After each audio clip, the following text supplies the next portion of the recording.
Hello, everybody. Don't you love that jingle? The Cocktails at the Tangiers, baby. Written and produced by the host copyright. whisperer, the host singer, Nick Ippolito. Cocktails at the. That's why I wore the shirt. I haven't worn the shirt in a couple episodes, so. Yeah, no, I love it.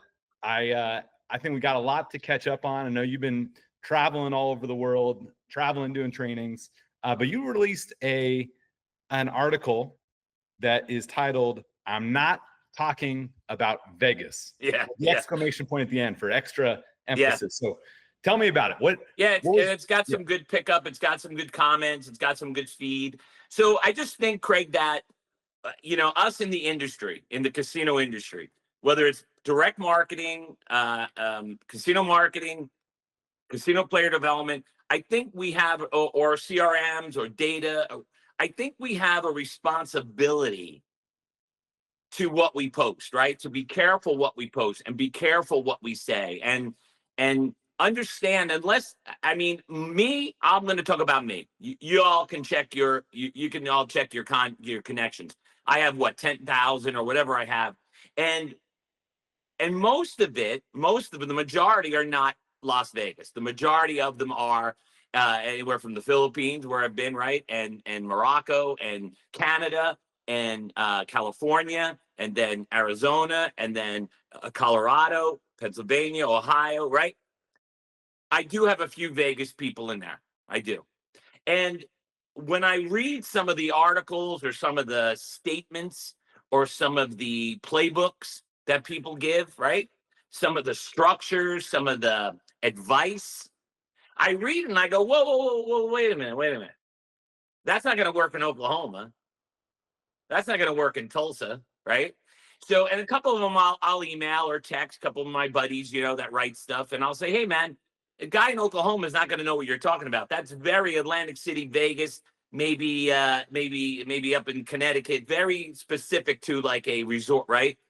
Or a different kind of hosting or a different kind of player development, right?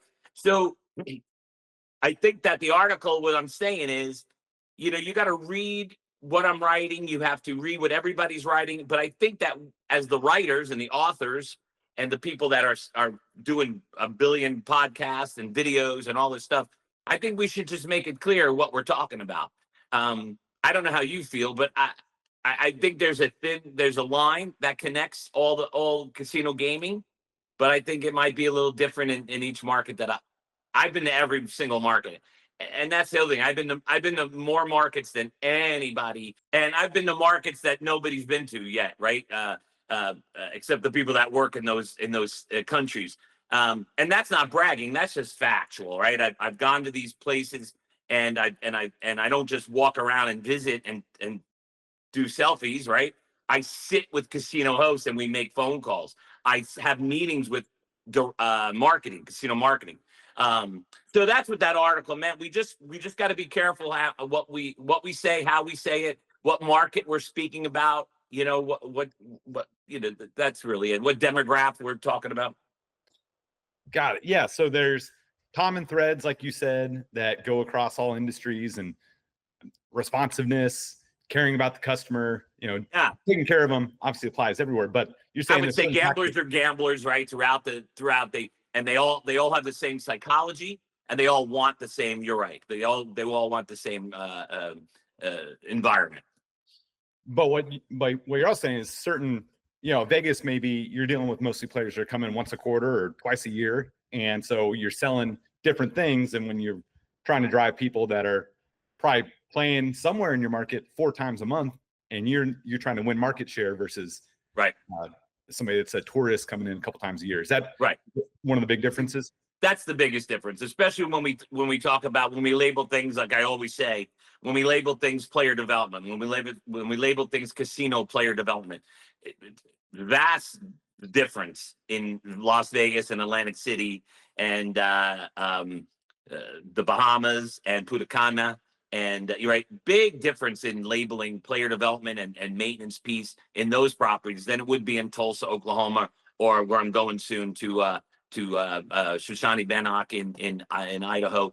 That's a big distinction. And to write a blanket statement, in an article or a podcast or LinkedIn and say something like, PD guys need to, whatever, drive, blah, blah, blah, blah, blah, right? Whoa, whoa, whoa, whoa, right? So a guy in Oklahoma is going to read that and go, what are you talking about? My players come 28 times a month and I'm on the go and I'm writing $15 comps and $20 comps every day and I'm working the podium. It's a different world. Wherever I go, there's this big differentiate that I see. And you've been to all these different markets. A lot of your trainings, most of your trainings are in tribal jurisdiction, regional, but you started in Atlantic City and then Vegas, right? I have not worked in Las Vegas in 20 years.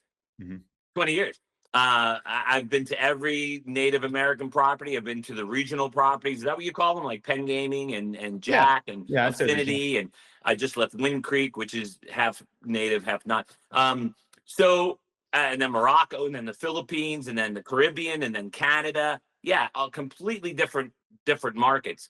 And it's funny because that I brag about this a lot, and I have to brag about it. I'm sorry, right? I mean, think I'm cocky, think I'm a jerk off, whatever you call, who cares, right? But you could say to me, and this happens daily to me, Craig, well, I've been at this property for 16 years. Okay. I go, wow, that's a long time, right? And I say, that's great. Or, right? So that's coming from a PD guy, let's say, right? I've been at this property for 16 years. Okay, that's a long time. What did you do right before that 16 years? Were you at another property? No. I was an auto mechanic salesman. I was a Walmart greeter. I was a school teacher. Okay, so 16 years just in PD, and then it comes out. Well, no. I started out in the promotions, and then I was a security officer. Okay, so 16 years at this. So that's all I have to chip this down. Like, that's a big statement. I've been at this property for 16 years. Different than me saying I've done nothing but casino player development for 40 years, right? And in the last 20, done it in all these different segments and seen all these different markets. So you could be at a property, let's say you're at a property for 20 years doing player development, but you've only seen that market. You've only seen that demographic, right? So there's no exposure to what goes on to these. Some people just work on the East Coast. They've never been on the West Coast. Some people just, right? So these are the things I'm talking about. In fact, when I started in the mid 80s, nobody was doing true player development. Nobody. So Caesars Atlantic City, John Groom, Nick Niglio, Richard Slack, they built player development. They asked me to be a casino host. I didn't have a book. I didn't have a following. That's player development. They said, we don't care you don't have a book or a following. Go out on the floor. It was only tables then. Go out on the tables and develop. That's the first time I heard that word. We've gotten so far away from that in 37 years. So far, we call everything player development, everything. Which, by the way, player development is sports, okay? So I correct people every day. It's casino player development. So we went out, David Fox, who's the vice president of player development in Seneca, Niagara, we were babies. We went out on the floor, no training, no experience, no book, no this. We had a comp book, right? And we did true player development, talking to the people that the big hosts, Mike Sacco and all these big shot hosts, were not talking to. That's player development. Then when I went to Vegas, they threw me in slots. So I became a slot host, and then we didn't have the card reader yet. I experienced getting the card reader. I experienced signing people up, right? Then a few years later, go to the Las Vegas Hilton with the whale hunt in the desert, right? And we were in a little room this big. We were practically on each other's lap. And it was the first boiler room. It was the seed of the first boiler room in player development. And then when I went to Paris, when I opened the Paris casino, thank God Tony Santo, rest his soul, and Tom Bonani allowed me to do it. I was the first one to hire $10 an hour telemarketers. People say, no, you were. Yeah, Steve Sear did great telemarketing. He taught me telemarketing, right? but I was the first one to bring these $10 an hour telemarketers into the casino industry, because I remembered when I was 20 something, I didn't have a book and they threw me into it, right? So, and that telemarketing room was so successful. It was so successful. Now, 17 years ago, I get a phone call from Oklahoma. I don't know there's gambling anywhere in the world, right? I still think it's Atlantic City and Vegas. And then she says, come out and train host. And I'm like, host? You have a host in Oklahoma, you know? And that was 17 years ago. As you just mentioned a minute ago, I have been nonstop for 17 years, everywhere all over the world, right? So I don't know. So how did you adjust? So obviously you came up, you're hard charging, selling, building the telemarketing center, and then you go out to Oklahoma. And then what are some things that you found yourself having to adjust for? Or what were some of those moments where you're like, oh, you know what? Actually, I need to adjust this part of my training. Oh, Because... every month, Craig. Yeah. Every month to this day, I have to do that. Sure. But that's part of the learning, and that's part of what I bring to the next place, right? Yeah, that happens a lot to me. Things happen in Idaho that never happened to me in California or never happened in Pennsylvania. So I tweak it, but I'm good at. I mean, the first one in Oklahoma, yeah, I wasn't prepared. I was blown away. I think my PowerPoint was stick figures or boxes with the lines, right?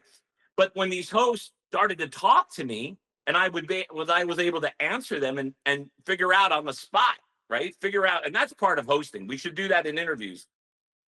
Part of hosting is that decision making, but the solution on the spot, right? Mm-hmm. I like to have little solution games. Give to a host, give to a candidate in an interview. You know, you can't be. I got to check with my boss. I got to check the policy. I got to check the regulation. I got to check the matrix. You got to be on the spot. You got to figure it out I've always resorted to negotiation, right? That's always been my safe in life, in personal and work. Relying on negotiation always kept me safe and above the conversation, right? So yeah, my first one in Oklahoma, yeah, I don't even remember it, to be honest, but I wasn't, yeah, I was like, wow. In fact, I wasn't even prepared that there were 50 casinos in Oklahoma, you know, let alone next, you know, going all. And I went to Morocco quickly too. Morocco was quite a while ago when I started this, so that was another big whoa, you know. But in Morocco is when I realized gamblers are gamblers, you know, wherever I go, you know, Yeah. and they know that terminology, they know that psychology. So yeah, I've had to change it over the years and stuff. But I always fall back on two things. I always fall back on, I mean, I bash Atlantic City a lot on LinkedIn, but I always fall back on that time in Atlantic City when they threw me in, right? And I did true play. Talk to the people you're not talking to, right? True play. I always fall back to that. And I always fall back to what those $10 an hour telemarketers not only taught me in Vegas, right? But their numbers that were unbelievable, the production that they did. And yes, I say it all the time. The reason why hosts are on the phones to this day is because of me. Yeah. Not in Vegas, not in Atlantic City, but in all these markets, right? The reason you're on the phone is it's my fault. I apologize, right? And I'm also the reason you have to log every call. And I'm trying to get back through that. I'm trying to get through and figure those things out. It's all about conversion rate, right? Don't worry about their logs, you know. Worry about the conversion and who they're converting and the worth of who they're converting. Mm-hmm. So, you know, yeah, I make big statements, but they're all true, and they're all what sets me aside from, you know, listen, stay in your lane, man, right? Everybody needs to stay in their lane. If you're an expert at 15 things, you've lost me. Mm-hmm. If you're an expert at one or two things, you've got my attention. But if you come on the scene and you're an expert at 15 different things, when you've only worked in 3 markets or one market, I mean, I can't buy into that. Can't buy it. People buy into it all the time, but I can't buy into that. So it sounds like I'm making these astronomical statements, but I'm really just trying to show the light, right? The gem, the diamond, you know, in this, the value in my experience. Well, last question. I know we got to wrap up. I know how busy you Yeah, are. let's wrap it up. So when you go to a new market, and obviously now, like, hey, it's not cookie cutter. I got to tailor things. What are some things that you look for to decide, like, okay, I need to tweak this, tweak that? Is it amenities on the property? Is it, like, maybe you could tell us kind of what are some key things you look it's at? property. It's more property. Great question. It's more property specific than it is market. Okay. How about that? Because at the end of the day, the gambler's the gambler. And the one consistent thing we all know is there's no more loyalty. They go everywhere, and all they want is free play, right? There's no more. They don't care about the brand. They don't care about the loyal. They don't care about the. It's sad, but they don't, right? So we have to get back to building loyalty, which many people are fighting for, which I love that. We do have to get back to that, but I say good luck.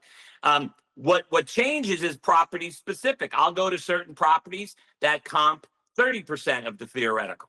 And then the next week, I'm at a property 8 hours away from that property that only comps 10% of the theoretical.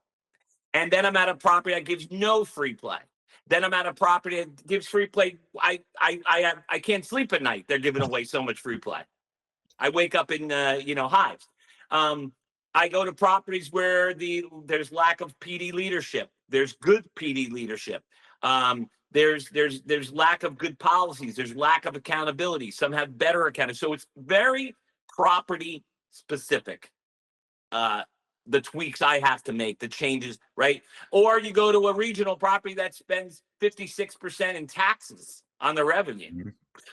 Oh my God, right? So the tweaks are mostly within those confines. Got it. Well, host whisperer, host singer, Nick Ippolito. Cocktails at the Tangiers, baby. Hey, thank you as always. I'm excited to catch up again. This will probably air after G2E, but are you at G2E? Or you? Yeah, because I'm in Vegas, so I'm gonna head over. Are you there? Are you coming? Yep, I'll be there. So I'll see you in a couple of days. The other thing is too, I sprinkled this in one of your other videos. I'm gonna sprinkle it again. Big news coming for me and for casino player development. Big news. Big news. Well, where should people go to make sure they're the first to hear about that news? It'll be on LinkedIn. It'll be on my website as well, nickippolito.com. But I feel like my audience is really LinkedIn. It's really not everybody gets as much, whatever it's called. You pump out a lot of content on LinkedIn. Traction. Yep. Not everybody gets as much traction as I get on LinkedIn, but or nickippolito.com. But it's PD conferences are coming. Casino player development conferences are coming. Exciting stuff. You heard it here first. But definitely connect with Nick Ippolito on LinkedIn so you can hear the official details when they come out. Yep. Nick, thank you as always, sir. And drop comments for you, and we'll both be at G2E. Perfect. All right. Hey, thanks a lot, Nick. Thanks, pal. Great seeing you. Great seeing you.